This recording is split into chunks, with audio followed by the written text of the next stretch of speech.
Hi, and welcome to this live reading from Caring for Kingsley, Believing in a Better Way When Canine Cancer Comes Crashing into Your World by Alli Eldridge, and this is presented by Itsy Bitsy Book Bits. Chapter 1, Welcome to Our Family. I'll never forget the day we got Kingsley. I had recently graduated from college, met a man who was then my boyfriend and would one day, yet years in the future, become my husband.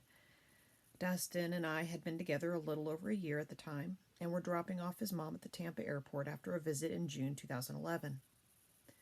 There were newspapers in his car, and for some reason I decided to look at the classifieds for dogs. Yes, this was a common practice for finding puppies back then. I knew I wanted a Maltipoo, which was what my sister had, and lo and behold, there were a few breeders in our area. Dustin and I called one that was located in Largo, Florida, not far south of the airport, and the man who answered the phone told us to come on by. It's on Keene Road. The house will be on your right. We had no intention of getting a dog that day. We'll just go look, was our plan. I always thought it was silly when couples who weren't even engaged got an animal together. Seemed like a recipe for disaster. I tended to avoid potential disasters at all costs, cautious and deliberative with what if as one of my go-to expressions. Well, we looked, and there were only two left in the litter. Both were boys and little white fluff balls. One was shy and calm, and the other was interested in us. He was playful and sweet and wanted to sit on our laps. The breeder told us that he called him Columbus because of his tendency to explore. We laughed and thought that was cute, a tiny little guy who enjoyed exploring. Both having never owned our own dog, we didn't think about what that meant in terms of puppy parenting. The breeder had promised cute little Columbus to an old lady down the street, but he told us he honestly felt the calm one would be better for her. He said he had no problem giving her that one instead if we wanted the one who seemed to have more interest in us. It seemed a little unethical to me, but what the heck, it also appeared to be in the best interest of all parties. We were better suited to keep up with an explorer, or so we thought. One quick trip to the ATM down the road, and $400 later, we went back to pick up the pup, and he was ours from that point forward. Now, everyone who knows me knows I am a planner. Everything in my life was the result of a plan. Where I went to college, my carefully selected major turned chosen profession, and even my significant other. Before I met Dustin, I made a list describing characteristics I required in my future boyfriend/husband. That list led me to a rare catch, and while we weren't planning to get a dog just yet, we had recently discussed future dog names when on a long road trip.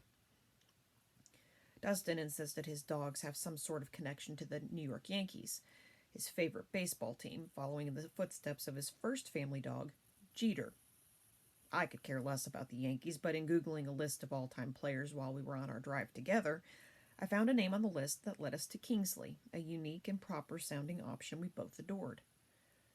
Although getting a dog was not in the plan that day, we had no dog food, toys, or bedding, no idea how to take care of a dog, and not really any extra money for either of those things. None of that mattered when we met our boy. Kingsley from Keene Road was instantly ours.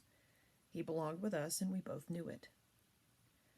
From Kingsley's point of view, however, he still had some questions about what was going on. Likely having never been out of the house before that moment, the car ride was a bit startling for him. And the emotion combined with anxiety, and he threw up on the way home.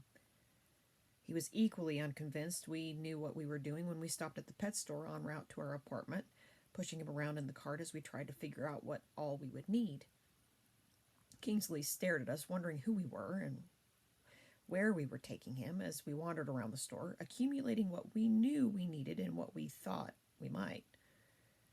When we arrived home, our hands full of bags and our tiny new addition, we sat Kingsley down to let him check the place out. He ran to the office chair in our living room and promptly attempted to hide from us under the plastic legs. Looking up at us, a little ball of fluff on the floor, it was like he could sense that neither one of us had ever had a pet of our own before.